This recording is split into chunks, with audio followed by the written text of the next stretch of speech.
Ang ebolusyon ng tao. Isang kwento ng pag-ibig, kapangyarihan, at pagbabago ng lahi.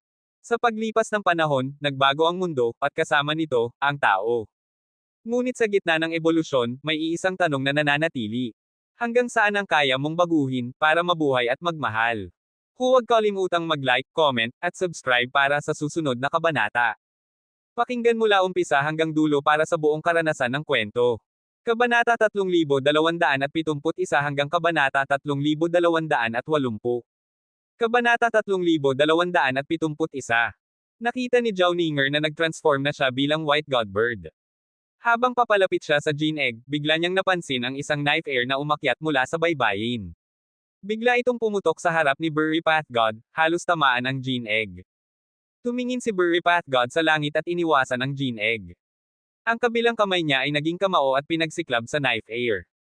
Boom! Ang punching power ay tumama sa sword air. Naantig si Burry Path God at naitala ang shockwave. Ang alon sa dagat ay nag-alon, tila mga kadena na kumikilos. Ngayon, si Zhao Ninger ay White Godbird na at malinaw na ang kanyang mga galaw. Lumipad siya patungo kay Zhao Qiuyi. Nagulat at natuwa si Zhao Qiuyi. Tiningnan niya kung saan nanggaling ang sword air. Nakita niya ang isang lalaki sa baybayin, si Hansen, na pinakawalan niya dati. Hansen, paano ka naglakas loob na bumalik? Hinailan ni Burry Path God ang kanyang kamao. Tumingin siya kay Hansen at sinabi, hindi ako umalis, kaya hindi rin ako bumabalik. Nagpatuloy si Hansen sa paglapit. Ang sword air niya ay lalo pang tumibay. Lalong tumibay ang sword mind niya sa bawat hakbang na lumalapit siya. Hindi kumibo si Burry Path God. Tiningnan niya si Zhao Ninger na White Godbird na at sabi, kung hindi ka umalis, manatili ka na lang. Bigla, sumabog si Burry Path God. Ang Gene Egg sa kanan niyang kamay ay kumislap, parang araw na sumisikat sa buong mundo. Ang Godbird Shadow mula sa Gene Egg ay sumabog. Isang tunog ng ibon ang yumanig sa langit at lupa. Halos naabot na ni Zhao Ninger si Zhao Qiuyi sa kanyang paglipad. Nang marinig ang tunog ng ibon, nanginginig ang katawan niya at hindi makontrol ang sarili. Lumipad siya pabalik patungo sa Gene Egg. Kumunat ang noo ni Hansen. Ginamit niya ang 10 daliri at naging sword air, patungo kay Burry Path God. Walang makakapigil sa kanya na maging Break World Beast, malamig na sabi ni Burry Path God. Nagsimulang bumagsak ang espasyo sa paligid niya. Nang lumapit ang sword air ni Hansen, natigil ito sa bumagsak na espasyo. Walang makakagawa. Mabilis na lumipad si Zhao Ninger bilang White Godbird. Halos maabot na niya ang Gene Egg na parang araw. Nag-alala si Zhao Qiuyi at galit. Lumipad siya sa kalangitan, pero hindi siya kasing bilis ni Zhao Ninger. Tiningnan ni Hansen si Burry Path God. Hinugot niya ang Inch Grey Sword. Pinagtipon niya ang Break World Power ng Dangshan Sutra sa talam. Ang espada ay kumikislap na parang liwanag. Tumawid ang sword light sa espasyo sa harap ni Burry Path God. Naputol ng espada ang bumagsak na espasyo. Kumandat ang katawan ni Burry Path God. Nakaiwas man, napunit ang damit sa dibdib, na ipakita ang kanyang hubad na dibdib at bahagyang naipit ng espada. Hindi nakapagtataka kung bakit ito ang espada ng lumang leader. Hindi nagbago ang ekspresyon ni Burry Path God. Pinuri niya ang Inch Grey Sword, ngunit hindi pinansin ang kasanayan ni Hansen. Para bang hindi karapat-dapat purihin si Hansen. Hindi pinansin ni Hansen ang insulto. Hinailan niya si Zhao Ninger, na White Godbird na, palayo. Ipinahaba ni Burry Path God ang isang daliri sa sugat sa dibdib. Gumaling ang sugat na parang zip lamang ang balat. Sabi ni Burry Path God, hindi ka rin pangkaraniwan. Sayang lang at mayroon na siyang marka ng God Chaos Party. Walang makakapigil sa kanya na maging Break World Beast. Inilagay niya ang Gene Egg sa harap niya. Humina ang liwanag ng Gene Egg. Nakita ni Hansen na ang apoy sa loob ay parang puting kandilang nasusunog. Dahil sa init, halos nawala na ang puting kandila. Sa kapangyarihan ni Burry Path God, ang natitirang apoy ay naubos. Kasabay nito, si Zhao Ninger, na hawak ni Hansen at White Godbird pa rin, ay bumagsak. Naging puting tuldok at lumipad patungo sa Gene Egg. Nakangisi si Hansen. Hindi niya mapigilan ang nangyayari. Nang pumasok ang puting tuldok sa Gene Egg, lumiwanag ito. Ang puting liwanag ay bumuo ng Godbird na parang phoenix. Katcha! Nabuo ang Godbird. Nabasag ang crystal-like shell ng Gene Egg. Lumipad palabas ang White Godbird Phoenix, pinapalawak ang pakpak. Nakakatakot ang presensya nito. Ang tunog ng ibon ay sumaire sa espasyo. Nakakakilabot na shockwave ang kumalat sa planeta. Anumang naabot ng shockwave ay naging alikabok. Kahit ang dagat ay naging dagat ng buhangin. Matagumpay. Masaya si Burry Path God. Inabot niya ang leeg ng White Godbird. Nang higpitin niya ito, nasunog ang katawan. Nagbago, nagkaroon ng ulo ng harp. Hansen, maswerte ka ngayon. Nasaksihan mo ang pagsilang ng Breakworld Beast. Susubukan mo ang Asking Heart Phoenix Head Harp. Hawak ni Burry Pathgod ang harp, inilagay ang daliri sa mga string at nagsimulang tumugtog. Beats! Lumabas ang sonic powers mula sa harp. Isang tunog lang ang lumabas, pero para kay Hansen, para bang sumisigaw ang napakaraming God Spirit sa kanya. May Diyos ba? Si Han Jinji ba ang lolo ko? Ano ang gusto ni Chinshu? Ang boses ay sa kanya. Ang mga tanong mula sa pinakalalim ng kanyang kaluluwa ay walang sagot. Ang mga tanong at pagnanasa ay binubuhay ng godly sounds. Umaalingaw-ngaw sa kanyang isipan parang kulog, lalo pang lumalakas. Napansin ni Hansen na hindi na siya makagalaw. Nagsisimula ng maging alikabok ang kanyang katawan. Ang balat ay tila buhangin. Hindi kayang pigilan ng Blood Pulse Sutra ang pagbabago ng katawan. Ginamit ni Hansen ang Dangshan Sutra para baguhin ang mga patakaran ng kapangyarihan. Halos mapigilan ang sonic power. Ngunit hindi niya mapigilan ang tunog ng harp. Sinisira ng harp ang puso niya. Patuloy itong kinokorod ang Dangshan Sutra. Alam ni Hansen na hindi ito dahil mahina ang Dangshan Sutra. Kulang lang ang Breakworld powers niya. Bagong gawang Breakworld weapon ang Phoenix Head Harp, dalawa ang level nito kaysa sa Dangshan Sutra. Ang Dangshan Sutra ay karaniwang kayang labanan ang mas mataas na antas, ngunit kahit na na-block nito pansamantala ang Phoenix Sound, napakalakas pa rin nito. A Breakworld Beast ay napakalakas kapag naging Breakworld weapon. Bagong gawa lang, ngunit parang level 3 elite ang kapangyarihan. Masaya si Burry Pathgod habang nakatingin kay Hansen na pinapasan ang harp. Mamatay sa kamay ng Breakworld weapon. Maswerte ka, kaya mamatay ka na lang. Habang nagsasalita, tumugtog muli si Burry Pathgod ng harp. Ngayon, higit sa isang string ang pinulot niya. Naglakbay ang nakakatakot na shockwave sa paligid, sumikop sa kalangitan at lupa sa paligid ni Hansen. Kabanata 3272. Ang nakakatakot na tunog ng harp ay parang letigo sa kaluluwa. Patuloy nitong binubugbog ang puso ni Hansen. Pinag-uusisan nito ang pinakamalalim na bahagi ng kanyang kaluluwa. Hindi niya maiwasan ang mga ito. Kapag tinanong ang kanyang puso, siya ay kinokorod ng kapangyarihan ng Asking Heart Phoenix Head Harp. Dahil dito, unti-unting nagiging buhangin ang katawan ni Hansen. Ang balat niya ay tila buhangin, na nilalagnat ng hangin. Hansen, pinagtipon ni Zhao Qiuyi ang kapangyarihan niya. Gusto niyang tulungan si Hansen na matiis ang nakakatakot na tunog ng harp. Ngunit nang dumampi ang kanyang kapangyarihan sa harp, nagiging alikabok ito. Napabagsak siya. Apektado rin ang kanyang katawan. Ang kanyang puting balat ay naging parang buhangin, tulad ng nangyayari kay Hansen. Seryoso si Hansen. Nakulong ang kanyang katawan at isipan. Hindi rin niya magamit ang espada. Hansen, maaari ka pang sumama sa akin ngayon, sabi ni Burry Pathgod, mataas sa God Chaos Party. Maaari kitang gawing Vice President ng God Chaos Party. Nasa ilalim mo ako, ngunit higit sa lahat ng iba. Napakalaking pribilehiyo iyon. Nagpakalma si Hansen ng kaunti. Tumingin siya kay Burry Pathgod at dahan-dahang sinabi, ang leader ng God Chaos Party ay dapat si Chinshu sa ngayon. Pwede tayong makipagtulungan. Hindi mahirap mabawi ang God Chaos Party. Ako ang leader, ikaw ang Vice President. Sa langit at lupa, sa yin at yang world, magiging boss tayo ng lahat. Hindi tayo muling iiral, at hindi natin susundin ang pabago-bagong kapalaran. Gaano kaganda iyon? Pinipilit ni Burry Pathgod na maakit siya. Hindi niya gusto si Hansen dahil sa kapangyarihan nito. Ang pinakamahalaga ay alam niya na may espesyal na koneksyon si Hansen kay Chinshu at Warner. Kaya gusto niyang gamitin si Hansen para harapin si Chinshu. Pwede tayong makipagtulungan, pero hindi ko gustong maging mababa, tawa ni Hansen. Ako ang leader, at ikaw ay isa sa mga tauhan. Mukhang hindi mo alam ang halaga ng buhay, madilim na sabi ni Burry Pathgod. Dinaikit niya ang daliri sa isa pang string at pinulot. Nagpatugtog siya ng higit pang nakakatakot na musika. Nagiging buhangin ang katawan at balat ni Hansen, pero kalmado pa rin siya. Kahit na nakikita ang malakas na shockwave, hindi nagbago ang mukha niya. Sinabi niya sa sarili, Ice Jade Evil Lady, panahon mo na. Kailangan ko ang iyong kapangyarihan ngayon. Walang saysay na tawagin ang iba ngayon. Kahit puno ng God Spirits ang langit, hindi ka makakatakas sa kamatayan. Sa ilalim ng tunog ng Asking Heart Harp, magiging alikabok ka lang. Galit na sabi ni Burry Pathgod habang tumutugtog. Mabilis ang mga tunog ng harp. Lumaganap ang Ice Jade na kulay sa katawan ni Hansen. Ang itim niyang buhok ay naging yelo. Kahit ang mga mata niya ay naging kristal na parang jade. Ang kanyang buhangin na balat ay parang kristal na rin. Mas perpekto kaysa dati. Parang jade statue na lumabas mula sa yelo. Puno ng tunog ng harp ang langit, ngunit hindi nito naiiwanan ang jade-like na balat ni Hansen.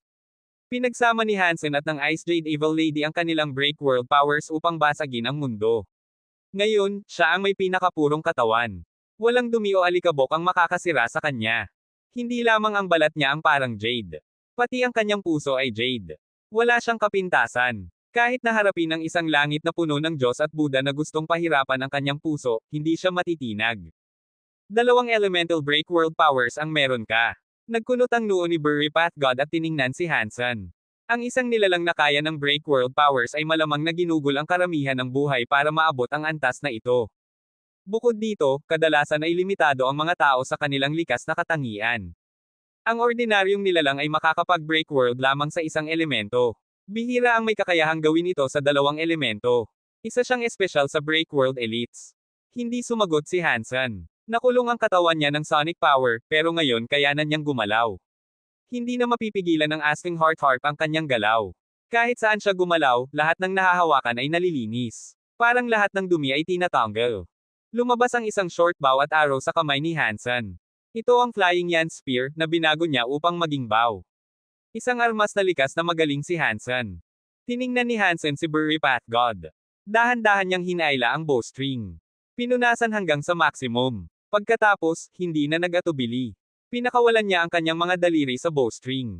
Ang arrow ay may spinning power na sumisira sa lahat ng patakaran. Ito ay pinayaman ng Super Spunk Essence. Binasag ng Dangshan Sutra ang mga pangunahing sangkap ng universo at lumikha ng nakakatakot na destructive power. Nagulat si Burry Pathgod. Parang hindi niya matatakasan ang arrow. Reflexively, pinagsama niya ang kapangyarihan at inangat ang Asking Heart Phoenix Head Harp upang harangin ang arrow. Napakabilis ng arrow. Nang malapit na itong tumama sa harp frame, bigla itong naglaho, parang mahika. Na-freeze ang mata ni Burry Pathgod. Ang katawan niya ay sumabog sa espasyo at bumagsak pabalik. Pero huli na. Ang itim na arrow ay lumitaw sa dibdib niya. Tumago sa armor at sa dibdib. Boom! Isang nakakatakot na puwersa ang nagpalipad kay Burry Pathgod. Para siyang bituing nahulog sa dagat. Nilikha niya ang malaking tsunami. Lumipad kasama niya ang Phoenix Head Harp. Sa hangin, parang puting Phoenix Godbird ito. Binuwag ni Hansen ang espasyo at napunta sa ilalim ng dagat. Nakita niya ang arrow na nakabaon sa bato. Wala si Burry Pathgod. Nasa ilalim ng dagat ang mga punit na damit.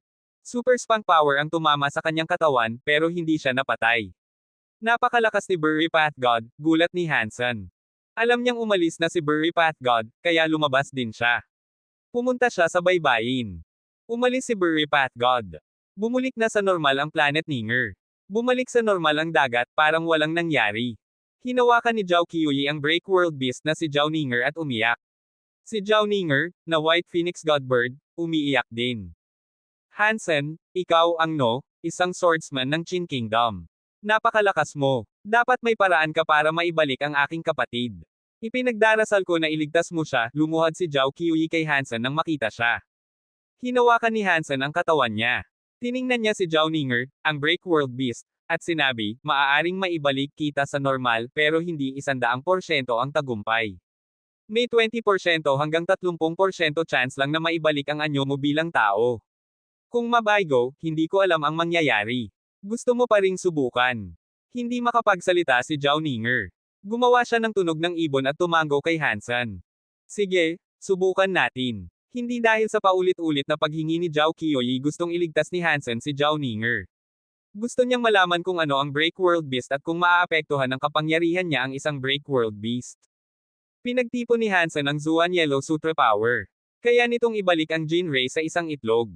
Nagtataka siya kung ano ang mangyayari kung tatamaan nito ang Break World Beast. Ito ang pagkakataon niya upang malaman. Maibabalik ba ng kapangyarihang ito si Zhao Ninger bilang tao, o magiging itlog lang siya tulad ng Jin Race? Baka hindi rin ito gumana. Lahat ng tanong na ito ay dumadaloy sa isip ni Hansen habang pinapalo niya si Zhao Ninger. Kabanata 3273. Tumama ang kapangyarihan ng Zuan Yellow Sutra kay Zhao Ninger. Parang nagbuhos si Hansen ng langis sa tubig. Hindi makasama ng maayos ang kapangyarihan ng Zuan Yellow Sutra sa dugo ni Zhao Ninger. Naisip ni Hansen, mukhang matapos maging Break World Beast ni Zhao Ninger, umabot na sa ibang antas ang kanyang katawan. Hindi lang ang kapangyarihan niya ang nagbago. Hindi matitinag ng Zuan Yellow Sutra power ang kanyang blood pulse. Ginamit niya ang Zuan Yellow Sutra upang basagin ang mundo. Dahan-dahang lumitaw ang pulang kapangyarihan. Parang naglalagablab na apoy ng dugo na gustong balutin ang buong katawan ni Zhao Ninger. Naramdaman ni Hansen na pagkatapos basagin ang mundo, pwede na ng Zuan Yellow Sutra na tumago sa katawan ni Zhao Ninger. Kahit na maging matagumpay, mabagal ang pagsasama nito. Parang galaw ng snail. Nagulat si Hansen. Nakakatakot ang Break World Beasts na ginawa ni Chinshu. Bagong Break World Beast lang si Zhao Ninger, pero mayroon na siyang ganitong nakakatakot na katawan. Hindi siya mas mababa kaysa sa Break World power ng isang solid elite, o baka mas malakas pa. Paano nagawa ni Chinshu ito? Ano ang Life Soul? Habang pumapasok sa katawan ni Zhao Ninger ang Zuan Yellow Sutra power, naramdaman ni Hansen na napakabagal ng pagsasama nito. Sa bilis nito, tinansya niya na maubos ang kanyang kapangyarihan bago niya maibalik si Zhao Ninger sa dati niyang anyo. Ngayon, bumagsak ang blood pulse ni Zhao Ninger. Ang mga balahibo sa kanyang katawan ay lumiit. Ang ilan sa kanyang balat ay nagmukhang tao. Kung hihinto si Hansen ngayon, mananatiling marumi ang blood pulse ni Zhao Ninger. Malaki ang magiging problema nito. Posible ring sumabog ang kanyang blood pulse. Kung mangyari iyon, mamamatay siya. Nagngit-ngit ng ngipin si Hansen. Ginamit niya ang Dangshan Sutra. Pumasok siya sa Break World mode at inilagay ang kapangyarihan ng Dangshan Sutra sa katawan ni Zhao Ninger. Kayang panatilihin ng Break World Dangshan Sutra ang mga pinaka-primitive na sangkap. Kaya nitong mag-return to origin. Noong pinagsama niya ang dalawa, naging bawang Flying Yan Spear. Isang napakamatagumpay na trick iyon. Sakripisyo ang Flying Yan Spear. Ginamit ito para lumikha ng bagay habang buhay si Zhao Ninger. Hindi alam ni Hansen kung ano ang mangyayari sa kanya kung gagawin niya iyon, pero hindi siya pwedeng huminto. Kailangan niyang ipagpatuloy kahit ano paman. Pinagsama ng Grey Dangshan Sutra's Break World Power at Dark Red Zuan Yellow Sutra's Break World Power ang katawan ni Zhao Ninger. Sa mata ni Hansen, hindi na tao si Zhao Ninger. Isang substance chain na gawa sa napakaraming maliit na tuldok ang bumuo sa kanya. Ang mga substance chain ay hamabi upang maging isang komplikadong makina. Iba't ibang kulay na tuldok ang nakapila sa iba't ibang paraan. Bumuo sila ng iba't ibang klase ng substance chain. Ang iba't ibang substance chain ay nakahanay sa iba't ibang paraan. Nabuo ang hugis ng mga organo, parang makina na may lahat ng parte. Napagtanto ni Hansen na ang buhay ay parang makina. Mas komplikado lang ito kaysa sa ordinaryong makina. Pinayagan ng Dangshan Sutra power si Hansen na maunawaan ang life machine origin. Binigyan siya nito ng kapangyarihan na buwagin at muling buuin ang lahat. Pinayagan siya ng Zuan Yellow Sutra power na malaman ang pinakapangunahing gamit ng bawat makina at ma-modify ito sa pinakamainam. Sa tulong ng dalawang kapangyarihan, binuwag at muling binuo ang pinagmulan ng katawan ni Zhao Ninger. Tinanggal ang mga hindi kailangang life substances. Nilikha ang mas maraming life substances at gumawa ng bagong substance chain structures. Pinagsama ng life soul ang katawan ni Zhao Ninger, kaya nagkaroon ng malalaking pagbabago sa kanyang katawan. Hindi pa ganap ang maturity ng kanyang life soul skills. Dalawang buhay ang pinagsama. Napakaraming kahirapan at error ang humarap sa prosesong ito. Bagamat matagumpay ang pagsasama kay Zhao Ninger, maraming problema pa rin ang kailangang tiisin ng kanyang katawan. Kaya ng kapangyarihan ni Hansen mula sa Dangshan Sutra at Zuan Yellow Sutra na ayusin ang lahat. Pinagsama niya ang dalawa sa pinakamainam na paraan. Nagpakita ang katawan ni Zhao Ninger ng higit pang pagbabago. Napalibutan ang katawan ni Zhao Ninger ng itim at pulang kapangyarihan. Parang nakulong siya sa kokon ng liwanag. Parang paru-paro sa kokon, nagkakaroon ng pagbabago na nagpapabago sa langit at lupa. Hindi makita ni Zhao Qiuyi ang nangyayari kay Zhao Ninger dahil siya ay nakulong sa kokon ng liwanag. Tumalo ng puso niya. Parang lalabas sa dibdib. Hindi siya makapaniwala sa kanyang nakikita. Kapatid, magiging ayos ka ba? Ilagay ni Zhao Qiuyi ang kanyang kamay sa dibdib. Parang nagdarasal siya. Umubo si Hansen ng dugo. Pagkatapos ma-break world ni Zhao Ninger ang kanyang katawan, napakatatag ng katawan niya. Kailangan ni Hansen ng dalawang break world powers para baguhin ang kanyang katawan. Kahit ganoon, napakahirap pa rin. Halos maubos ang kapangyarihan niya. Parang malapit na siyang bumagsak anumang sandali. Sa kabutihang palad, hindi pa nawawala ang kalooban ni Zhao Ninger. Kung nakipagtulungan siya kay Bury Path God, ako ang tatakbuhan. Nakakatakot ang Break World Beasts. Hindi ko alam ilan na ang meron kay Chinshu. Nagngit-ngit ng ngipin si Hansen at nagpakatatag. Nanginig ang katawan niya at basa ng pawis, parang kakaligo lang siya. Maliwanag ang senyales ng pagod. Sa puntong ito, alam niya na hindi pwede sumuko. Kahit nasa gilid ng katotohanan lang, kailangan niyang magtiis. Hindi solid ang break world powers ni Hansen. Mas mababa ito kaysa kay Zhao Ninger, at hindi rin solid ang kay Zhao Ninger kahit na mas nakakatakot kaysa sa karaniwang solid break world elite. Kung kayang basagin ni Hansen ang solid break world power, hindi mahirap baguhin si Zhao Ninger. Ngayon, sobrang hirap. Kung makikipagtulungan ang power ni Zhao Ninger, hindi niya mababago ang katawan niya. Nagiging gray ang balat ni Hansen. Kumupas ang liwanag sa kanyang mga mata. Nanginig ang katawan niya at mukhang payat. Hindi ko na kaya. Gaano pa ba katagal bago matapos ang modification niya? Parang lampara na nauubusan ng langis si Hansen. Hindi na siya makapagpatuloy. Hindi ito pwede lang tiisin at lampasan. Kapag naubos ang power, naubos na. Parang pera. Kapag nagastos, nagastos na. Hindi siya pwedeng humingi ng dagdag. Kailangan ng oras para makabawi. Sa puntong ito, wala ng oras si Hansen para makabawi. Hindi tulad ng ibang kapangyarihan ng break world powers. Hindi pwede makabawi gamit ang kapangyarihan ng universo. Break world powers ay kapangyarihan na hamon sa langit. Hindi ito matutulungan ng powers ng universo. Maraming vein sa katawan ni Hansen ang nabasag. Nagiging pula ang balat niya. Alam niya na kung magpapatuloy ito, babagsak ang katawan niya. Nagngit-ngit ng ngipin si Hansen. Nagmukhang matalim. Kailangan kong isugaw ito para kay Zhao Qiuyi. Pinilit ko ang aking makakaya para tulungan ka, pero kung mabubuhay o mamamatay ay nasa iyo pa rin. Biglang gumamit ng kapangyarihan si Hansen. Agad niyang incast ang 4 na Geno Arts. Pumasok siya sa Xenogeneic mode. Ginamit niya lahat ng kanyang kapangyarihan at ibinuhos sa katawan ni Zhao Ninger. Pagkatapos mailabas ang kanyang kapangyarihan, ganap ng exhausted si Hansen. Wala na siyang lakas kahit uminom ng gatas. Bumagsak siya sa sahig parang sako ng putik at paralyzed. Kabanata 3274. Napakainom ng kapangyarihan si Hansen. Hindi na niya maramdaman ang kalagayan ni Zhao Ninger. Makikita niya lang ang katawan niya na nababalot ng itim at pulang apoy. Parang demonic cocoon mula sa impyerno.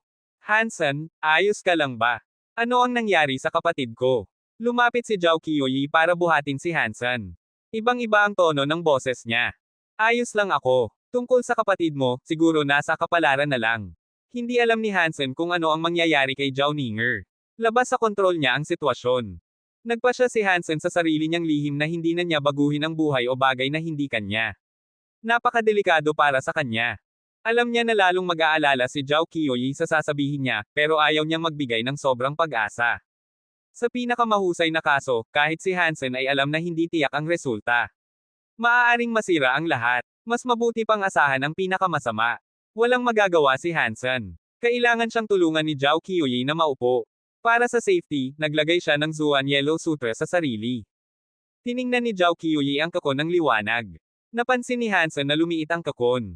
Mula sa 30 talampakan, naging 21 talampakan ito. Bagamat lumiit ang kakon, wala pa ring palatandaan ang katawan ni Zhao Ninger. Noong naging Godbird si Zhao Ninger, mas malaki siya. Kung nandoon pa rin ang kanyang katawan bilang ibon, makikita na niya ito. Noong lumiit ang kakon sa 12 talampakan, wala pa ring balahibo. Nagbigay ito ng mas malaking pag-asa kay Zhao Qiuyi. Biglang may dumating na anino. Lumapit sa baybayin. Si Burry Path God nakititakas lang kanina. Palaging ganito katao ang mga humans. Itinaas ni Burry Path God ang kamay. Nagliyab ang kanyang kamay ng nakakatakot na kulay abo na apoy. Ginamit niya ang palad niya na parang kutsilyo at tinutok kay Hansen. Dong! Nakita ni Hansen ang nakakatakot na presensya. Parang may malakas, baluktot na espasyo. Lumitaw ang Demon God Sword Spirit sa harap ni Hansen para pigilan ang kutsilyo ni Burry Path God. Sumabog ang transparent at gray na liwanag. Lahat nasira. Ah, kaya pala dumating ka dito para patayin ako dahil akala mo ako ay tanga, malamig na sabi ni Hansen. Tanga ako dahil tao ako, na ayon sa iyo ay tanga na sa simula. Aba, mukhang hindi madali patayin ako, di ba? UOCSIL. Ang Demon God Sword Spirit ay gene race ni Qin Yuan, Annihilation God Spirit, pero binago ito ni Hansen gamit ang Dangshan Sutra at Zuan Yellow Sutra. Ngayon, gene race na ito ni Hansen. Plano niyang gawing sub-god sa God of Wealth Temple ang Demon God Sword Spirit, pero wala pa siyang God base. Kaya bitbit niya ito lagi. Matapos ay modify, napakalakas ng Demon God Sword Spirit. May sword air ito na break world class. Hindi solid, pero mas malakas kaysa karamihan ng break world creatures. Ang mga creatures at items na na-modify gamit ang Zuan Yellow at Dangshan Sutra ay mas lumalakas. Mas malakas ang creature, item, mas mahirap ay modify. Sa tingin mo, ang Demon God Sword Spirit na hindi kayang basagin ang solid break world power ay pwede talagang talunin ako. Malamig si Burry Path God. Ay winave niya ang kamay na may gray na kapangyarihan. Naglabas ng nakakatakot at invisible sword air ang Demon God Sword Spirit. Pinagsama ito sa gray power ni Burry Path God. Sinira ng invisible sword air ang gray power. Nawawala ang sword air. Kahit ang katawan ng Demon God Sword Spirit ay may bitek. May maliliit na bitek sa espada. Kumutya si Hansen. Matindi ang modified Demon God Sword Spirit. Halos mabasag ng wave ni Burry Path God ang espada. Katulad ang lakas nito kay Zhao Ninger. Dagdag pa, walang sugat si Burry Path God. Tinayre niya sa puso, pero buo ang balat. Walang marka. Okay, kailangan kong aminin. Malakas talaga ang Vice President ng God Chaos Party, sabi ni Hansen bilang papuri. Hindi nakikipag-usap si Burry Path God. Hindi siya natatakot sa laban, ayaw lang mag-risk. Matapos mabigyan ng tama, tumakas siya. Hindi naman masyadong nasaktan. Ngayon, ginastos na lahat ng kapangyarihan ni Hansen. Hindi palalampasan ni Burry Path God ang pagkakataon. Balik siya para tapusin si Hansen at kuha rin si Zhao Ninger na naging Break World Beast. Mananalo pa rin siya. Lumapit si Burry Path God. Gumuguho ang langit at lupa. Malamig ang kanyang titig. Sinipa niya. Kung saan man tumama ang suntok, nagiging alikabok. Naramdaman ni Hansen ang nakakatakot na power. Alam niya na walang bisa ang Demon Sword God Spirit. Naghanap siya ng item na makakatulong sa buhay niya. Biglang narinig niya ang sigaw ng Phoenix. Nagpakita ang puting liwanag na nakasisilaw. Nabali ang kakon. Lumabas ang puting liwanag. Isang babae ang lumabas. Puting buhok hanggang sa paa. Parang fairy, napaka-holy. Sa likod niya, may puting pakpak ng Phoenix. May liwanag ng holiness. Parang musical notes na dumadaloy sa paligid niya. Ang notes ay parang naroon, pero wala rin. Sumunod ang langit at lupa sa kanya. Ang sigaw ng Phoenix ay mula sa babae. Purong sonic power. Pinatalikod at winasak ang gray power. Bago pa man maabot si Hansen, naglaho ang gray power sa sonic force. Big Sister. Sigaw ni Zhao Qiuyi sa gulat. Nakakita sina Hansen at Burry Path God kay Zhao Ninger. Mukha siyang kakaiba. Hindi na parang tao, pero iba sa kanyang dating Phoenix mode. Ito ba ang totoong anyo ng Break World Beast? Mas malakas ang kanyang kapangyarihan kaysa sa akin. Masayang sabik si Burry Path God. Lumabas ang Jade Feet ni Zhao Ninger. Parang Phoenix na lumilipad. Lumapit siya kay Hansen, naglalabas ng nakakatakot na liwanag at musika. Habang lumilipad patungo kay Hansen, naging Phoenix head harp ang katawan niya. Dumapo siya malapit kay Hansen. Hindi kayang tugtugin ni Hansen ang harp. Nang hawakan niya ang Phoenix head harp, naramdaman niya ang nakakatakot at misteryosong kapangyarihan na umiikot sa harp. Hinawakan ni Hansen ang string. Ginamit ang kapangyarihan at pinindot. Biglang umalangaw-ngaw ang napakalakas na tunog sa espasyo. Blurg. Dumura ng dugo si Burry Path God. Napilas ang space sa kanyang katawan. Bumagsak sa rip sa space at naglaho. Gumuguho ang space sa paligid nila. Hindi na naabutan ni Hansen na habulin pa, kaya sumuko siya sa ideya. Kabanata 3275. Hinaplos ni Hansen ang katawan ng Phoenix head harp at pinuri ito. Talagang isang magandang harp. Nagamit ng Phoenix head harp ang kapangyarihan niya. Nag-transform ito sa asking heart power. Sa tulong ng kapangyarihan ng Phoenix head harp, napapadaloy ni Hansen ang dugo ni Burry Path God. Kahit hindi alam ni Hansen kung paano tumugtog ng musika o instrumento, sobrang gusto niya ang harp na iyon. Siyempre, wala nang gaanong lakas si Hansen ngayon. Kaunti lang ang naibalik niya. Karamihan ng kapangyarihan ng harp ay mula mismo sa Phoenix head harp. May imagine mo na kung gaano kakilakilabot ang kapangyarihan ng Phoenix head harp. Sobrang nagustuhan ni Hansen ang Phoenix head harp. Matapos applausan ito ng 2 beses, biglang naramdaman niya na may mali. Agad niyang napansin na ang Phoenix head harp ay si Zhao Ninger. Hinahaplos niya si Zhao Ninger sa baywang. Pinakawalan ni Hansen si Zhao Ninger at nagtanong, ano na ang kalagayan mo ngayon? Tao ka ba o Break World Beast? Hindi na siya bata. Mukha siyang 20 anyos, pero nasa pagitan na siya ng 30 hanggang 40. Hindi na siya masyadong nahihiya tulad noong bata pa siya. Tiningnan ni Zhao Ninger si Hansen. Lumawak ang kanyang phoenix wings at naging feathered clothing. Pinagtakpan nito ang kanyang puti at flawless na katawan. Hindi ko alam kung ano na ako ngayon, pero at least mukhang tao ako muli, malamig na sabi ni Zhao Ninger. Big sis, mabuti na lang at ayos ka na. Tumakbo si Zhao Qiuyi para yakapin si Zhao Ninger. Hinaplos ni Zhao Ninger ang buhok ni Zhao Qiuyi at sinabi, Qiuyi, hindi mo na kailangang mag-alala. May kapangyarihan na ako para protektahan ka. Walang sino man ang makakapangbuli sa'yo muli. Hindi ganoon kagalak si Hansen tulad ni Zhao Ninger. Malakas siya, at isa sa pinakamalakas na solid break world creature. Kung sinasabi niyang kayang protektahan ang sarili, maaaring maaga pa iyon para husgahan. Kung ibang tao ang may kapangyarihan ni Zhao Ninger, ligtas sila. Iba si Zhao Ninger. Isa siyang test subject ni Qinshu. Malabo na iiwanan siya ni Qinshu. Bukod kay Qinshu na napakadelikado, kahit homanin siya ni Burry Path God sa one-on-one, walang garantiya na mananalo siya. Nabuhos ng harp ang dugo ni Burry Path God, pero may kakayahan siyang umalis. Siguradong matatalo si Zhao Ninger kung mali ang paghuhusga niya. Hindi sinabi ni Hansen lahat ng iyon kay Zhao Ninger. Alam niya na walang silbi iyon. Kailangan niya ring maintindihan ni Zhao Ninger mismo. Kung iba ang magsasabi, hindi siya makikinig. Maganda iyon. Kung wala na akong gagawin dito, aalis na ako. Naiintindihan na ni Hansen kung ano ang Break World Beast, kaya wala na siyang rason manatili. Sandali, Ginoong Hansen, sabi ni Zhao Ninger. Kung ayaw mo, gusto naming sumama sa'yo. Sumama sa akin. Pupunta ba kayo sa Qin Kingdom? Nagulat si Hansen kay Zhao Ninger. Naguluhan si Zhao Qiuyi. Hindi niya alam ang intensyon ni Zhao Ninger. Hindi mahalaga kung saan ka pupunta, sabi ni Zhao Ninger at ngumiti kay Hansen. Kahit saan ka pupunta, gusto naming sumama sa'yo. May purong, inosenteng itsura si Zhao Ninger, pero deadly ang presence niya. Puti ang buhok at sobrang nakakaakit. Kahit si Hansen nagulat. Sa kabutihang palad, tapat si Hansen. Tinitingnan lang niya si Zhao Ninger ng may paghanga. Miss Zhao? Nagbibiro ka ba? Hindi ko kayang alagaan kayo. Commendat si Zhao Ninger at sinabi, kung papayagan mo kaming sumama, may sariling ipon kami. Kaya naming alagaan ka. Halos masuka si Hansen sa sariling laway. Napatawa si Zhao Ninger sa kanya. Huwag mong maliin ang intensyon ko. Kaaway ko ang God Chaos Party. Kaaway mo rin ang God Chaos Party. Kaaway ng kaaway ko, kaibigan ko. Gusto ko lang makipagtrabaho sa'yo. Hindi ako sobrang malakas, pero makakatulong ako. Huwag mo akong iwan ng basta-basta. Nang marinig ang alok ni Zhao Ninger, hindi masyadong natuwa si Hansen. Nagkunot ang noo. Magkakaaway sila ng God Chaos Party, pero magkaiba ang pinagmulan ng kanilang conflict. Pag-aari si Zhao Ninger ng God Chaos Party. Sa hinaharap, susubukan nilang kuhanin siya pabalik. Pwede pa nilang patayin siya.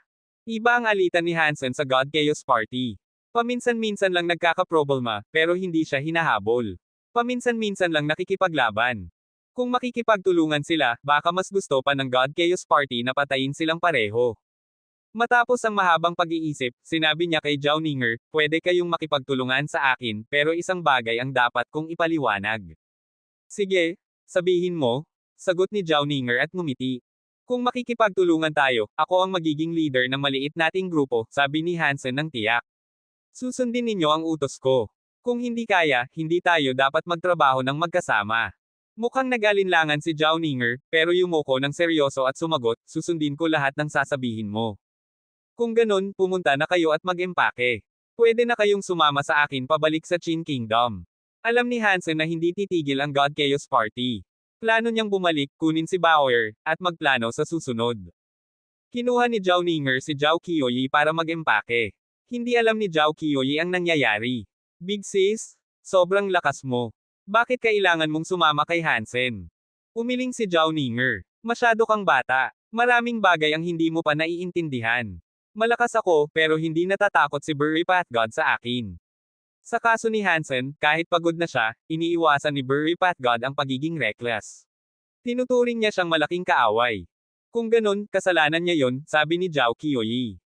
Hindi siya sang-ayon. Ngumiti si Zhao Ninger ng bahagya. Hindi siya inosente tulad ni Zhao Qiuyi.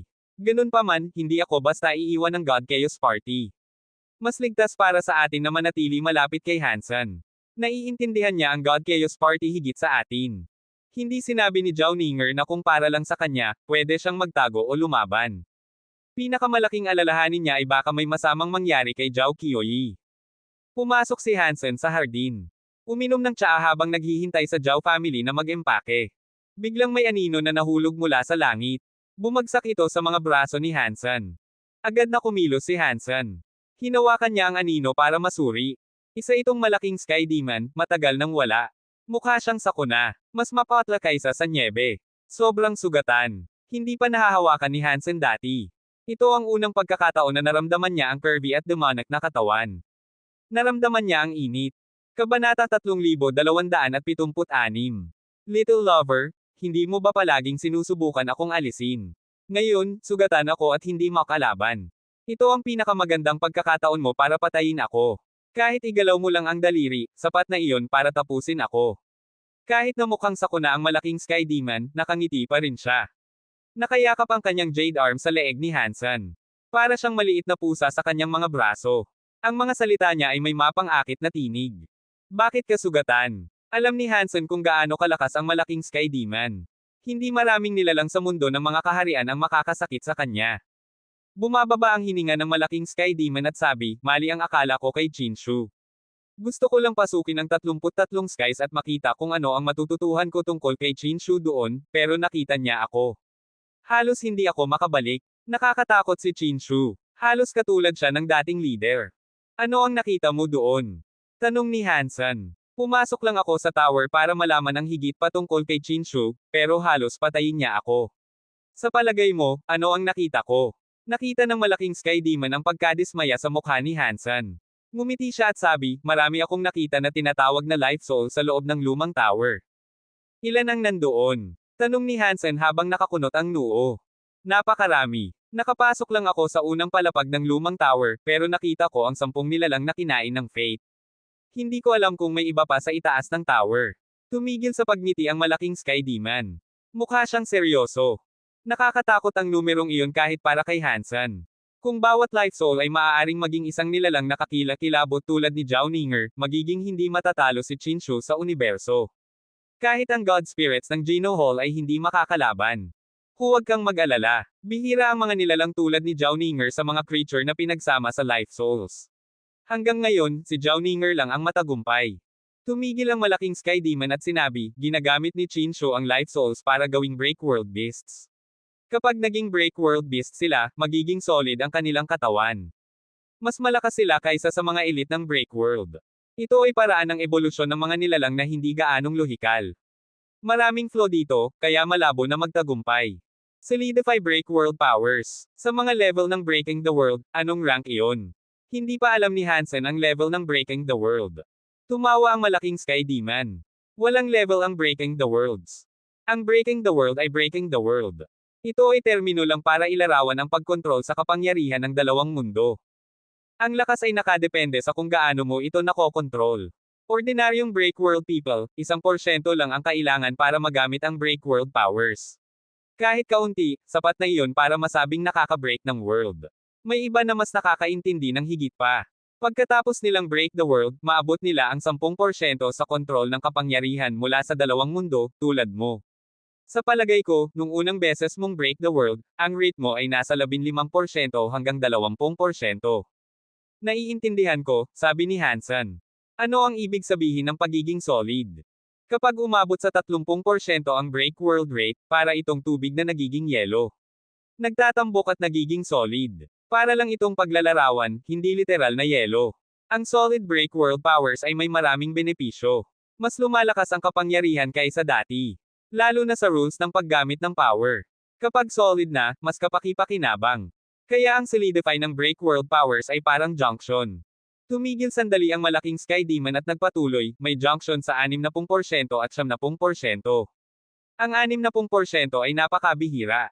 Hindi marami ang nakarating dito noong panahon ng God Chaos Party. Ang 70% ay mas bihira pa. Simula nang mabuo ang God Chaos Party, 3 vice presidents lang ang nakarating sa level na iyon. Sinasabi mo ba na may 70% break world rate si Burry Path God? Hindi naniwala si Hansen. Eye roll ng mata ang malaking Sky Demon. Akala mo ba mahina si Burry Path God? Napaka-misteryoso niya. Kung hindi life or death, hindi mo malalaman kung gaano siya kalakas. Ayaw lang niyang ipakita ang totoong kapangyarihan. Bukod dito, ang pangunahing target niya ay si Chinshu, hindi ikaw. Naiintindihan ko, sabi ni Hansen. Tumango siya. Akala niya malakas si Burry Path God, pero hindi niya inasahan na mas maraming tinatago ang malaking Sky Demon kaysa ipinapakita. Pagkatapos ng latest reboots, humina ang aming break world rate sa lahat ng paraan, sabi ng malaking Sky Demon. Ngayon, hindi na madaling maibalik sa dating popular na break world rates. Sa palagay ko, Burry Path God ay umabot lang sa 70% ngayon. Tandaan, ang break world rate ay hindi katumbas ng battle power. Kahit mababa ang rate, pwede pa ring mas malakas sa mataas na rate depende sa element at power. Ang rate mo ay hindi mataas, pero kakaiba ang iyong kapangyarihan. May higit sa isang break world power ka. Kaya nga natatakot si Burry Path God sa iyo. Kaya ayaw niyang labanan ka. Hindi maiwasan ni Hansen na magtanong, may nakarating na ba sa 100% ng kanilang break world powers? Hindi nagatubiling sumagot ang malaking Sky Demon. Oo. Alam ko, bago man ang reboot o ngayon, ang leader lang ng God Chaos Party ang nakarating. Ano naman kay Chinshu? Pinaka-curious si Hansen dito. Malakas siya, pero may kulang. Kailangan lang niyang gawin ang huling hakbang, pero napakahirap nito. Bumababa ang hininga ng malaking Sky Demon. Kung ikukumpara kay Chinshu, mas nakakatakot ang Life Soul Break World Beasts. Nilalang kami na nag-practice buong buhay, pero mahirap ang Break the World. May break world rate lang kami na 12% hanggang 20%. Kapag naging matagumpay ang break world beasts, may 30% rate tulad ni Zhao Ninger. Sa palagay ko, higit pa siya sa 60%. Nakakatakot iyon. Nakita mo ba ang labanan kanina? Tanong ni Hansen. Tumango ang malaking Sky Demon. Kung hindi ko nakita, hindi ko masasabi na nakakatakot ang break world beasts. Ngayon, hindi pa matured ang skills ni Chinshu. Kapag nakagawa na siya ng maraming break world beasts, doon darating ang pinakamalaking sakuna. Tumingin ng kakaiba si Hansen sa malaking Sky Demon. Dating parte siya ng God Chaos Party. Kahit na nag-iba ang relasyon niya, hindi niya kailangan mag-alala ng ganito. Huwag mo akong tingnan ng ganoon, sabi ng malaking Sky Demon.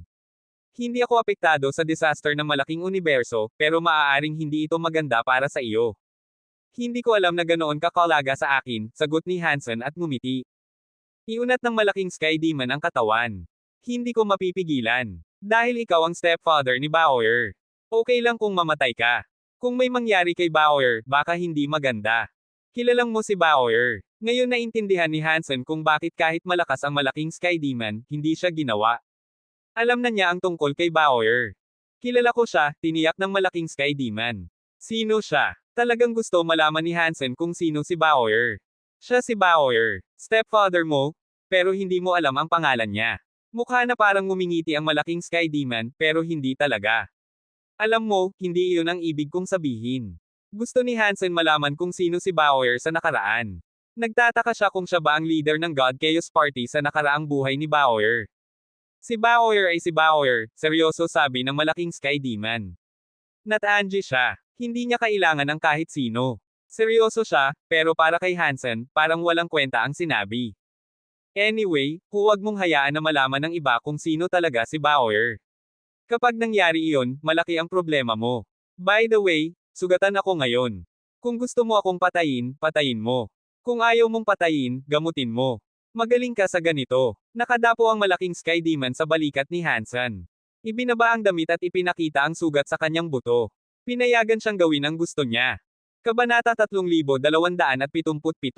Kahit na sinabi ng malaking Sky Demon kung gaano siya kaina, hindi minamaliit ni Hansen ang malaking Sky Demon. Mag-isa, nakalusot ang malaking Sky Demon sa hive ng God Chaos Party. Nakapasok siya sa lumang tower ni Chinshu. Kahit nahuli, nakalabas siya ng buhay na may kaunting sugat lamang. Nakakatakot iyon. Nagatubili si Hansen ng kaunti. Sa huli, sinabi niya sa malaking Sky Demon, hindi pa ganap ang lakas ko. Hindi kita matutulungan. Baka sa ilang araw, kaya ko nang tulungan ka. Kung ganun, matutulog muna ako. Talagang pagod na ako. Natulog ang malaking Sky Demon sa kondongen ni Hansen. Ang kanyang pisngi ay nakalapat sa dibdib niya. Pumikit siya at nakatulog. Hawak pa rin ni Hansen ang malaking Sky Demon sa kanyang leeg. Kaya lang, napipilitin siyang humawak. Nakakunot ang noo at sabi, kung gusto mong matulog, humanap ka ng kama. Bakit kailangan mong matulog sa akin? Hindi sumagot ang malaking Sky Demon. Parang malalim na tulog na siya. Hindi naniwala si Hansen na totoong natutulog siya. Pinilit niyang ilagay ang malaking Sky Demon sa bench. Biglang naging mahiwagang liwanag ang katawan ng malaking Sky Demon at nawala.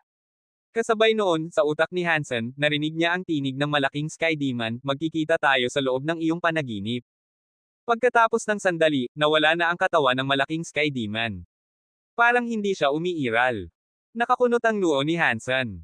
Ramdam niya ang presensya ng malaking Sky Demon sa loob niya, pero hindi niya alam kung saan siya. Ginamit niya ang Dunction Aura, pero hindi pa rin niya natagpuan ang malaking Sky Demon. Sa 33 skies, nakatayo si Burry Path God sa harap ng lumang tower. Talaga bang nangyari iyon? May kapangyarihan ba si Hansen para gawing mas perpekto ang Breakworld Beasts? Ang interesado na tinig ni Chinshu ay nanggaling sa lumang tower. Nakita kong naging Breakworld armament si Zhao Ninger, masayang sabi ni Burry Path God. Ang Breakworld rate niya ay higit sa 60%. Espesyal ang kanyang asking heart sound. Ngayon, sa lahat ng matagumpay na Breakworld Beasts, siya ang pinaka-successful. Walang makakatalo sa kanya. Kahanga-hanga, malamig na sabi ni Chinshu. Mas interesante siya kaysa sa inaakala ko. Mr. Leader, gusto mo ba akong magpadala ng ilang elites ng God Chaos Party para patayin si Hansen at kuhanin si Zhao Ninger? Sa harap ni Chinshu, magalang na nagsalita si Burry Path God. Ako na ang bahala, sabi ni Chinshu. Alagaan mo na lang ang ibang test subjects at obserbahan sila. Ibaba ni Burry Path God ang ulo. Si Zhao Ninger ang pinaka-successful na test subject. Ang impormasyon na makukuha natin mula sa kanya para sa research sa Breakworld Beasts ay napakahalaga. Hindi ko gusto na ulitin ko ang sarili ko ng higit sa isang beses. Malamig na tinig ni Chinshu mula sa lumang tower. Opo, gagawin ko ang lahat para matapos ang tests, sagot ni Burry Path God, natatakot. Yumuko siya. Maaari ka nang umalis. Nakatayo si Chinshu sa pinakamataas na bahagi ng lumang tower. Pagkatapos niyang utusan si Burry Path God na umalis, tumingin siya sa crystal bed. Nakahiga si Blonde Chin Warner sa crystal bed. Para siyang naghihintay sa prinsipe na halikan siya para gisingin. Inabot ni Chinshu ang kanyang kamay para haplasan ang buhok ni Chin Warner. Tahimik niyang sabi, Warner, maghintay ka lang. Malapit nang mawala ang lahat ng masama. Pag nagising ka, para na lang itong bangungot. Muli, magiging masaya at carefree ka, Warner. Biglang may kakaibang liwanag sa mga mata ni Chinshu. Hindi niya maiwasang hawakan ang ulo. Bumaba ang ulo at sumigaw na parang hayop. Pinilit niyang huwag umiyak o magungol. Pagkalipas ng ilang sandali, naging mas kalmado ang hitsura ni Chinshu. Mas malinaw ang mga mata niya. Sabi niya sa sarili, nakakatakot ang tao. May sariling will lang siya. Nakipaglaban siya sa akin ng matagal. Mas malakas ako, pero hindi ko siya kayang sirain.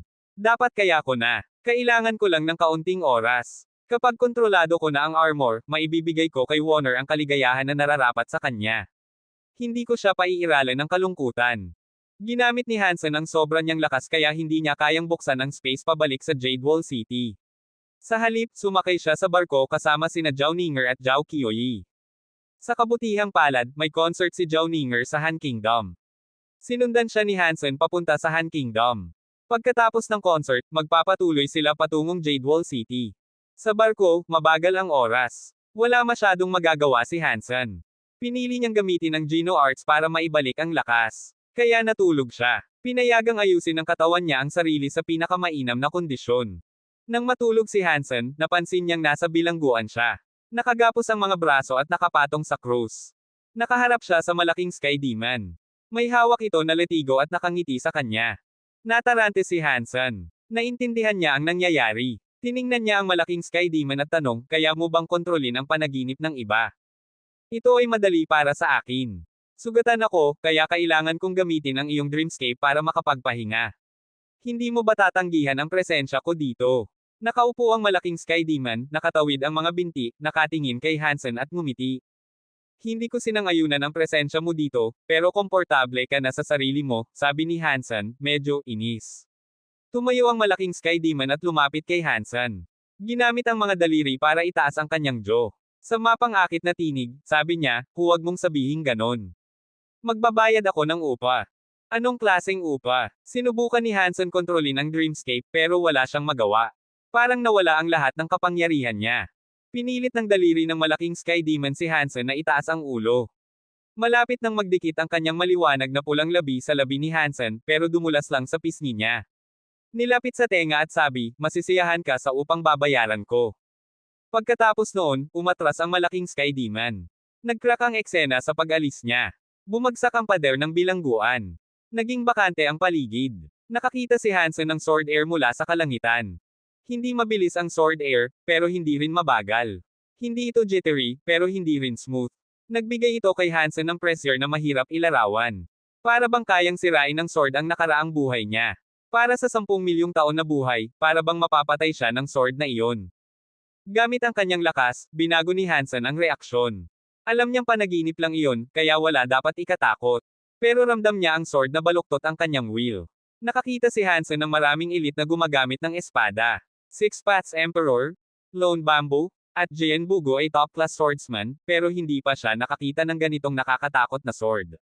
Alam niya na ilusyon lang ang sword, pero nanlamig ang katawan niya. Nagbago ang isip. Habang bumababa para hiwain siya, ramdam niya na parang mamamatay siya. Ito ang slash na ginamit ni Chin Shu para atakihin ako, sabi ng malaking Sky Demon na nakangiti. Kung gusto mo, pwede kong iparamdam sa iyo ng ilang ulit pa. Dapat masaya ka sa upang babayaran ko. Kabanata 3278. Patuloy na hinahampas ng nakakatakot na sword air si Hansen. Kahit panaginip lamang ito, ramdam ni Hansen ang pisikal na sakit. Kung ito ay nangyari sa isang nilalang na mahina ang will, kahit panaginip lang, mabibiyak ang kanilang will. Hindi sila gising, at mamamatay ang katawan nila. Magiging parang gulay na lang sila. Mula sa mga sword strikes na iyon, naintindihan ni Hansen kung gaano kitikot si Chin Shu bilang kalaban. Sinabi ng malaking Sky Demon na iyon ay isang random strike lamang mula kay Chin Shu. Ang isang random strike mula sa kanya ay parang striking ng pinakamahusay na swordsman sa kasaysayan. Hindi alam ni Hansen kung gaano pa kalakas si Chin Shu kung seryoso na siyang lalaban. Mukhang hindi lang lakas ang kailangan kong paunlarin. Kailangan kong sanayin ang aking will din. Pumikit si Hansen. Patuloy niyang pinipilit maramdaman kung gaano kitikot ang sword mind. Hindi nakakatulong ang takot kung hindi mo ito naiintindihan. Sa pagkalalim ng takot, doon mo lamang masusupol ang takot. Naintindihan ni Hansen na ang espada na nakita niya ay produkto lamang ng kanyang imahinasyon na nilikha ng malaking Sky Demon sa kanyang panaginip. Mas masahol pa ang pakikipaglaban sa totoong Chin Shu. Pag nagising siya mula sa panaginip, hindi niya alam kung ilang ulit niyang naranasan ang sword na iyon. Ngayon, naintindihan niya ang sword mind. Kahit gamitin ni Hansen ang espada, hindi pa rin niya maaabot ang level ni Chin Shu. Hindi dahil mababa ang level ni Hansen. Magkaiba lang sila ni Chin Shu. Ang espada na iyon ay espada ni Chin Shu. Bukod kay Chin Shu, wala nang ibang makakagawa ng ganoong sword power. Dahil sa universo, hindi kayang gumawa ng isa pang Chin Shu. Hindi plano ni Hansen na matutong maging tulad ni Chin Shu. Kaya nag-isip siya kung paano niya maaaring basagin ang espada na iyon. Ginaising siya ni Zhao Qiuyi. Nakalapag na sila sa kabisera ng Han Kingdom. Kailangan pang manatili ni Zhao Ninger roon ng 2 araw. Pagkatapos ng tour, diretso na silang pupunta sa Qin Kingdom. Nag-disguise sina Hansen at Zhao Qiuyi bilang mga alipin. Sinundan nila si Zhao Ninger palabas ng barko. Alam nilang kilala si Zhao Ninger sa Universe of Kingdoms, pero nakakatawa pa rin kung gaano kaseryoso ang pagtanggap ng mga tao sa kanya sa Han Kingdom. Hindi lamang ordinaryong fans ang dumating. Maraming nobles at royals rin ang lumabas upang salubungin siya. Pati ang reyna ay dumating. Nang tumingin si Hansen sa isa sa kanila, napaatras siya sa gulat. May isang binata, 15 o 16 na taon. Mukhang ordinaryo, pero nakadamit bilang isang noble. May 80% hanggang 70% chance na siya ay anak ng isang noble. Tiningnan ni Hansen ang mukha ng binata at ramdam na pamilyar ito. Parang nakita niya dati, pero kahit sa alaala niya, hindi niya matukoy kung saan. Pinagmasdan ni Hansen ang binata at sa wakas naintindihan niya kung bakit pamilyar ang itsura nito. Inisip niya, parang Sky King mula sa Sanctuaries ang batang ito, pero bata pa. Hindi kasing mature ng Sky King. Si Sky King ay parang si Sito Siang. Isa siya sa 8 general ng Ancient Devil. Siya ang leader ng 8 general. Noong nakaraan, dinala ni Hansen si Sky King at ipinasok siya kasama si Yaksha sa Cruel Bottle. Nang mag-level up si Hansen, hindi niya dinala ang bote. Iniwan niya ito kay Zero. Hindi na nakita ni Hansen si Sky King mula noon. Nakalimutan na niya ito. Ngunit nang makita ang batang mukhang Sky King, bumalik lahat ng alaala. Nag-reincarnate kaya si Sky King? Inisip ni Hansen. Sa kasamaang palad, hindi siya makakabalik sa Geno Universe para alamin. Kung maaari, tanungin niya si Zero kung nasa Cruel Bottle pa si Sky King. Kung siya talaga ay reincarnated Sky King, hindi ito makakaapekto kay Hansen. Kaya hindi niya ito gaanong pinapansin. Ang nag-aalala kay Hansen ay si Ancient Devil, na nakatakas. Hindi niya alam ang plano ni Ancient Devil pagkatapos makatakas. Hindi mananatili sa low profile ang tao. Tanging Diyos lang ang nakakaalam kung kailan siya muling maghihimagsik. Habang iniisip ni Hansen ito, tiningnan niya ulit ang batang mukhang Sky King. Bigla siyang tiningnan muli ng bata. May kakaibang presence ang binata. Tiningnan niya ito ng 2 beses at naalala niya, pareho ito sa presence ni na Chuyuan at Zhao Ninger. Life Soul. May life soul ang batang ito. Ang tingin ni Hansen ay parang spotlight. Nakita niya na may life soul presence ang binata. Malinaw, isa pa itong test subject ni Chinshu. Nakakunot ang noo ni Hansen at naisip, isa na namang batang pinili ni Chinshu bilang test subject. Mukhang lahat ay batang lalaki. Hindi ko alam kung coincidence lang na mukhang Sky King ang test subject na ito. Sayang, hindi ko pwede tanungin si Zero. Patuloy na pinagmamasdan ni Hansen ang binata. Napansin ng binata na tinitingnan siya ni Hansen. Tumalikod siya at tiningnan si Hansen. Kahit batang lalaki pa, napakalakas at intense ng tingin niya. Para bang tumitingin siya sa mga mabababa sa kanya. Laging ganito ang attitude ni Sky King. Ngayon, talaga namang iniisip ni Hansen na ang batang ito ay reincarnated Sky King. Nang magkatinginan sila ni Hansen at ng binata, hinaila ni Zhao Qiuyi ang manggas ni Hansen at sabi, ang mga taong iyon roon ay mga royals ng Han Kingdom. Tiningnan ni Hansen si Zhao Qiuyi at tanong, alam mo ba kung sino ang batang iyon? Tumingin si Zhao Qiuyi at tumango. Hindi ko masyadong kilala ang mga royals ng Han Kingdom pero alam ko kung sino ang batang iyon. Oh, ibig sabihin kilala siya, sabi ni Hansen. Isa ba siyang prinsipe ng Han Kingdom? Umiling si Zhao Qiuyi at tumawa. Hindi, pero ganun rin siya. Siya ang magiging asawa ng Moonwheel Princess ng Han Kingdom. Ang pangalan niya ay Lin Jin. Narinig ko na siya ay isang commoner genius. Nang ipanganak siya, nagkaroon ng kakaibang God Tree scene. Napuno nito ang langit. Ilang sistema ang nakasaksi. Nakita ito ng Han King at pinadala ang ilang royals para gumawa ng prophecy tungkol sa kanya. Sa pagitan ng Han Kingdom at Qin Kingdom, nakita nila si Lin Jin na bagong panganak sa planetang iyon. Dinala siya sa palasyo at pinlano siyang pakasalan ng Moonwheel Princess. Dahil lumaki sa palasyo, halos naging anak siya ng Han King. Tumalo ng puso ni Hansen at tanong, ano ang God Tree weird scene na iyon? Noong nakaraan, nakatira si Sky King sa Sky Tree. Naalala ni Hansen na ang kapangyarihan ni Sky King ay tinatawag na 33 Sky's Power. Kung si Lin Jin nga ay Sky King, ano ibig sabihin na pinili siya ni Chinshu bilang life soul test subject? Naisip ni Hansen, kakaiba ito. Nag-isip si Zhao Qiuyi at umiling. Hindi ko alam. Iyon lang ang narinig ko. Hindi mo kayang i-record ang isang weird scene kung hindi mo ito nakita. Walang makakaalam kung ano ang hitsura nito talaga. Tiningnan ni Hansen si Lin Jin. Interesado siya sa kanya. Kabanata 3279. Naging isang break world beast si Zhao Ninger. Dahil dito, napakalakas na ng kanyang kapangyarihan. Ang kanyang sonic power ay nakakatakot. Kahit hindi niya sinasadyang gamitin ang kapangyarihan at basta kumanta lang, napaka-magical ng kanyang tinig. Madali nitong naaapektuhan ang damdamin ng mga tao. May konsyerto siya sa isang lugar na kayang punuan ng 1,000,000 katao. Puno ang buong lugar. Marami pang gustong bumili ng tiket ngunit hindi na makakuha. Iyon pa lang ay patunay kung gaano kaakit-akit si Zhao Ninger. Nakaupo si Hansen sa VIP seat na inireserba ni Zhao Ninger para sa mga espesyal na bisita. Pinakinggan niya ang kanta ni Zhao Ninger. Kailangan niyang aminin, nakaka-enjoy talagang pakinggan si Zhao Ninger. Dong! Dong! Dong! Kakaumpisa pa lang ng konsyerto nang may kumatok sa pinto. Bakit may tao sa oras na ito? Napakunot noo si Hansen. Ang tanging mga kakilala lang niya roon ay sina Zhao Ninger at Zhao Qiuyi. Si Zhao Ninger ay nasa entablado, at si Zhao Qiuyi ay nasa parehong silid niya. Kaya sino ang kumatok? Tumayo si Zhao Qiuyi mula sa sofa at binuksan ang pinto. Nabigla siya nang makita kung sino ang dumating. Pati si Hansen ay nagulat. Ang dumating ay si Lin Jin.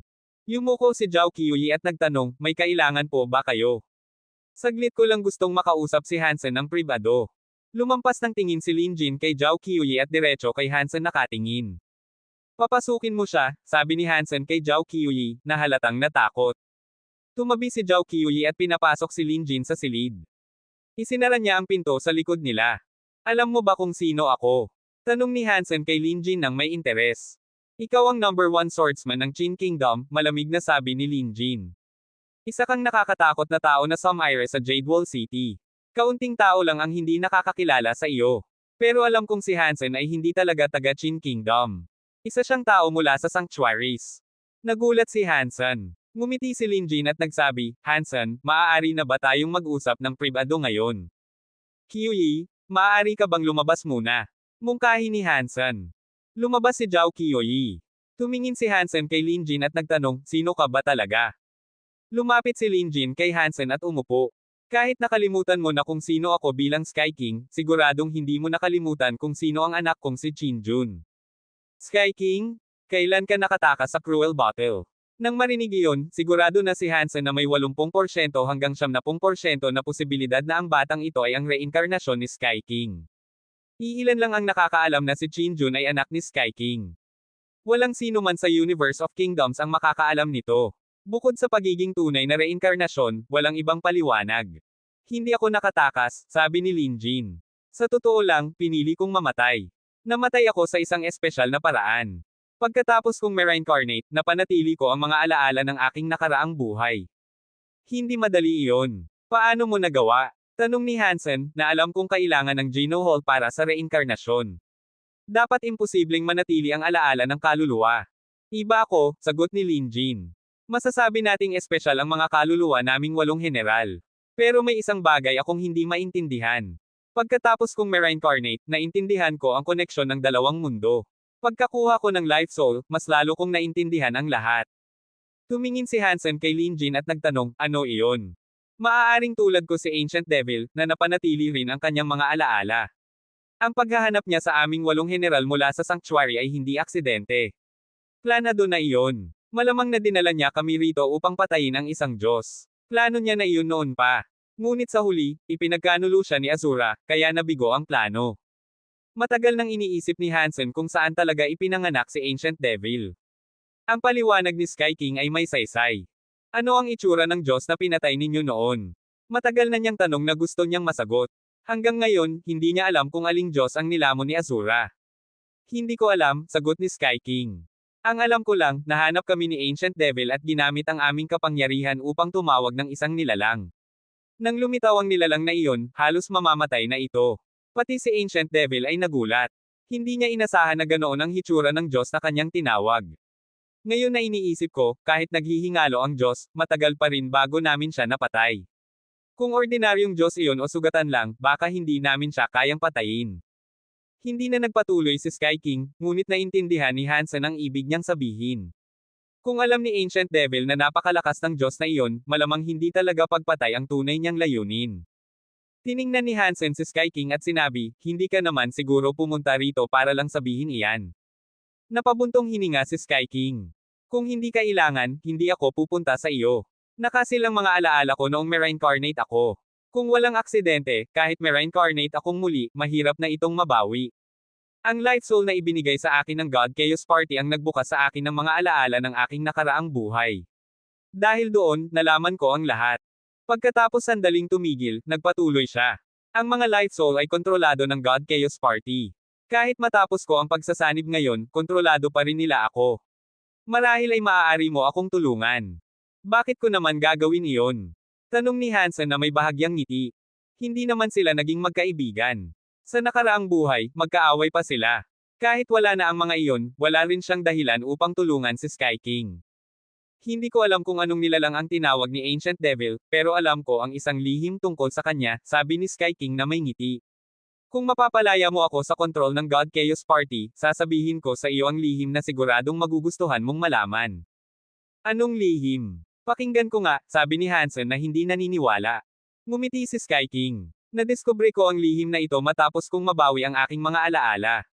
May kinalaman ito sa God Chaos Party. Magugustuhan mo ito.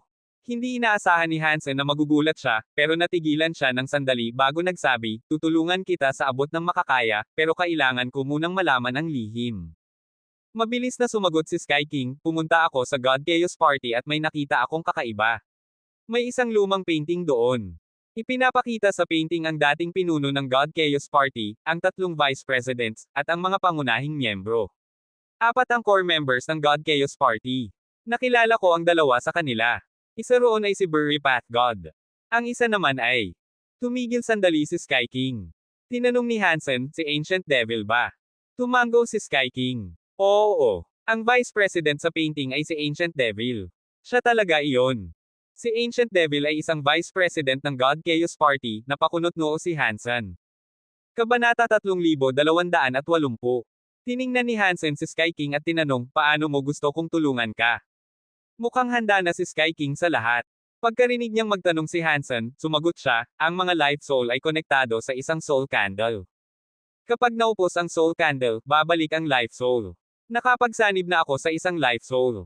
Kung babalik ang life soul, ibig sabihin ay babalik din ako.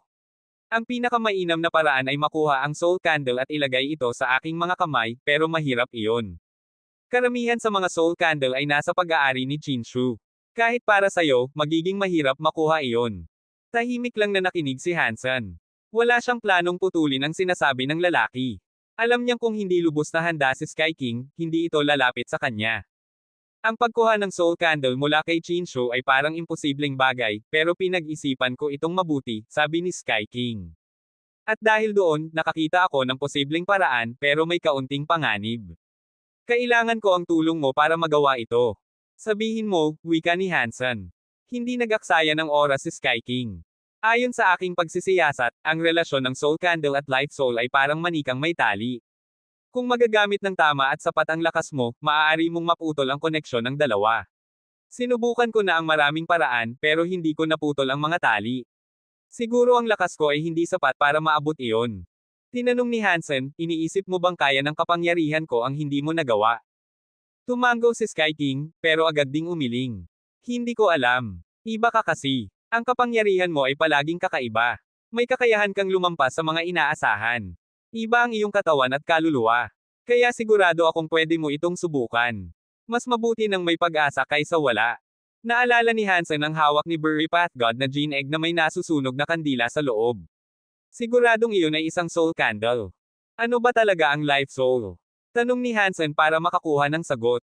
Umiling si Sky King. Hindi ko rin alam kung ano talaga ito. Parang gene race, pero may kaibahan. May pagkakahawig din ito sa beast soul na ginagamit ng mga tao sa mga sanctuaries, pero hindi rin ganoon.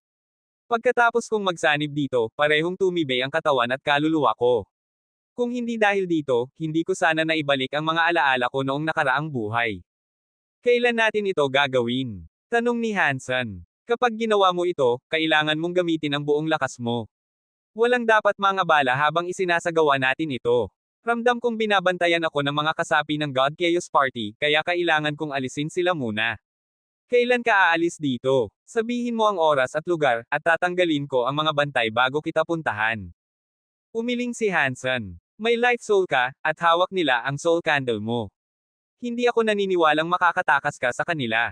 Kailangan ko lang ng kaunting oras, sagot ni Sky King. Kapag nahabol nila tayo, siguro tapos na tayo sa kailangan nating gawin. Hindi na sumagot si Hansen. Nagkasundo sila sa oras at lugar ng pagkikita bago umalis si Sky King. Matagumpay ang konsyerto ni Zhao Ninger. Tinanggihan niya ang mga alok ng mga maharlika ng Han Kingdom na manatili pa. Sumakay sila muli sa barko at umalis mula sa Han Kingdom. Big sister, sa lakas mo ngayon, ikaw na talaga ang reyna ng pagkanta, masayang sabi ni Zhao Qiuyi. Kahit bumalik pa si Zhong Liqing, baka hindi siya kasing galing mo. Umiling si Zhao Ninger. Sa lakas, baka pareho kami, pero sa lalim ng damdamin at kaalaman sa musika, mas mataas pa rin siya. Tunay na nirerespeto ni Zhao Ninger ang Singing King. Hindi niya minamaliit ito kahit pa siya ang mas sikat ngayon. Wala sa tono si Hansen sa usapan. Nasa pagitan na sila ng Han Kingdom at Qin Kingdom, ang lugar na napagkasunduan nila ni Sky King para magkita. Mula nang makausap niya si Sky King, nakakaramdam siya ng kaba. Hindi niya maipaliwanag kung bakit, pero ramdam niyang may malaking problema itong darating. Hindi siya naniniwalang magiging maayos ang lahat ayon sa plano ni Sky King. Zhao Ninger, kung dumating si Lin Jin at lumitaw ang mga tauhan ng God Chaos Party, dalhin mo si Zhao Qiuyi sa Feng Family Castle sa Jade Wall City. Unahin mo iyon bago ang lahat. Ipinaliwanag ni Hansen ang plano ni Lin Jin na makipagkita, pero hindi niya binanggit na si Lin Jin ay si Sky King sa nakaraang buhay. Ang sinabi lang niya ay pareho sila ni Zhao Ninger na life soul test subject. Sige, tugon ni Zhao Ninger. Alam niyang may mabigat na iniisip si Hansen, kaya hindi na siya nang ulit. Bigla, naramdaman ni Hansen ang kakaibang enerhiya. Bumukas ang pinto ng barko, at pumasok si Sky King. Agad din iyong nagsara. Lumapit si Sky King at nagsabi, malapit na ang oras. Tara na. Tumango si Hansen. Pinakawalan niya ang kapangyarihan ng Reverse Dunction Sutra at sinubukang basagin ang mundo. Ginamit niya ang Dunction Aura upang silipin ang istruktura ng katawan ni Sky King. Gusto niyang makita ang koneksyon ng Life Soul at Soul Candle. Pagmasid niya, napansin niyang kakaiba ang katawan ni Sky King. Puno ito ng mga hindi normal na sangkap na salungat sa karaniwang istruktura ng tao. Ang higit na nakapagtataka, may kakaibang enerhiya sa loob na naglalabas ng halos di madamang presensya. Mahina ito, halos hindi makita o maramdaman. Ginamit ni Hansen ang Dunction Aura, at nakita niyang parang nandoon ang presensya ngunit parang wala rin. Nang umalis ang presensyang iyon mula sa katawan ni Sky King, naglaho ito sa kalawakan. Patuloy na kumalat ang enerhiya. Alam ni Hansen na iyon ang koneksyon sa pagitan ng Light Soul at Soul Candle. Kung mapuputol niya iyon, maaaring maputol din ang ugnayan ng dalawa. Ngunit hindi ito madaling putulin. Karamihan sa mga sangkap sa katawan ni Sky King ay may ganitong presensya. Upang tuluyang maputol, kailangan niyang alisin ang lahat ng ito. Sinubukan ni Hansen gamitin ang Super Spank para basagin ang isa. At nagulat siya, mas madali kaysa inaasahan. Matigas ang presensya, pero sapat ang lakas ng Super Spank para basagin ito. Pagkaputol, tumigil ang kakaibang sangkap sa paglabas ng enerhiya. Hindi mo talaga ako binaygo, natatawang sabi ni Sky King habang ramdam niyang napuputol ang mga tanikala na nakatali sa kanya. Hindi nakisabay si Hansen sa kanyang tawa. Nakatuon lang siya sa pagpapalakas ng kapangyarihan at tuloy-tuloy na pinuputol ang mga presensya. Ngunit biglang gumalaw ang barko, parang tinamaan ng napakalakas na puwersa. Ano iyon? Sigaw ni Zhao Qiuyi habang tinitingnan ang mga monitor ng barko. Nanlaki ang mga mata niya at napasigaw.